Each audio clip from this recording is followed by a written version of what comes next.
Good morning, boys and girls. My name is Mrs. Harmon, and I'm really looking forward to being one of your Sunday school teachers this year. I know there's a lot of you that I already know, but I'm looking forward to getting to know some of you that I don't. To tell you a little bit about myself, I have two boys, Banks and Smith.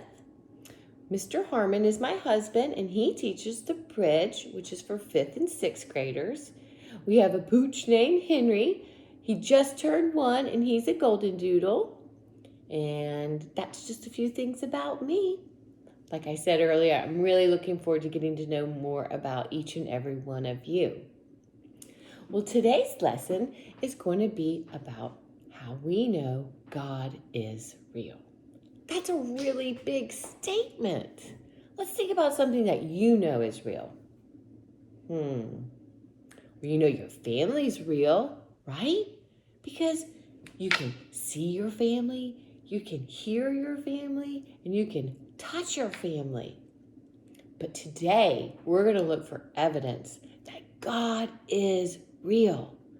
And what evidence is there that that's true? We can't see God. We can't feel God. We can't hear God. Well, let's look at an encounter that Moses had with God and search for evidence that God is real in this story, okay?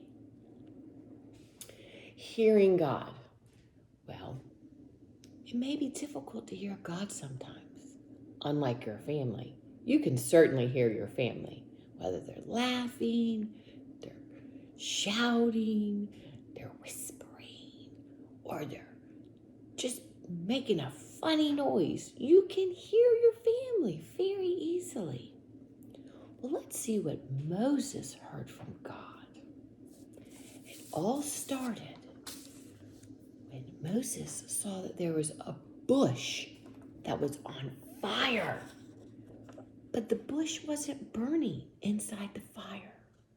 And as Moses got closer to check it out, this is what he heard, okay? If you have a Bible nearby, we're going to open it to the second book of the Bible, Exodus. It's right after Genesis, so right at the very beginning of your Bible. It's going to be in the 3rd chapter, verse 4. I'm going to read it, and if you have your Bible, you can read along with me. So remember, as Moses got closer to check out the burning bush, this is what he heard. When the Lord saw that he was coming to look, God called out to him out of the bush, "Moses, Moses!" Moses said, "I'm here." Then the Lord said, "Don't come any closer. Take off your sandals because you're standing on holy ground." He continued, "I am the God of your father, Abraham's God, Isaac's God, and Jacob's God."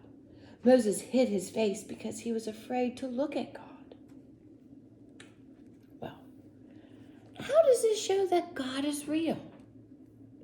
Well, not only does Moses hear God say his name, he hears God identify himself as God. He also gave Moses some very important instructions. Those instructions were that Moses was going to lead the people of Israel out of Egypt where they were slaves. Also, that God was going to provide them with a safe place to live with plenty of food. Just like you can hear my voice and you can hear your family member's voice, you can hear God's voice through a few different ways. You can hear God's voice through the Bible. You can hear God's voice through your heart. And you can hear God's voice through beautiful creations that he's made, like these beautiful flowers. Now, we know God is real because Moses heard God's voice. So let's listen for him today. Today we learned that God is real. Even though we can't see or hear him, we can feel him. We can feel his friendship in our hearts.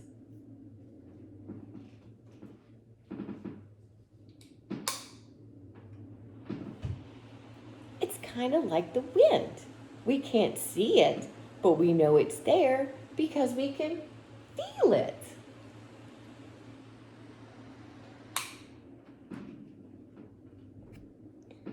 Let's do our closing prayer for today. So please bow your heads and close your eyes. Dear Lord, I am so thankful for all the boys and girls who I get to share the story of you talking to Moses with today. I think we are going to have a wonderful year together, and I'm looking forward to spending more Sundays with them. Please keep them all safe, as many are going to school for the first time this year. Keep the excitement in their hearts. Let their teachers know how happy they are.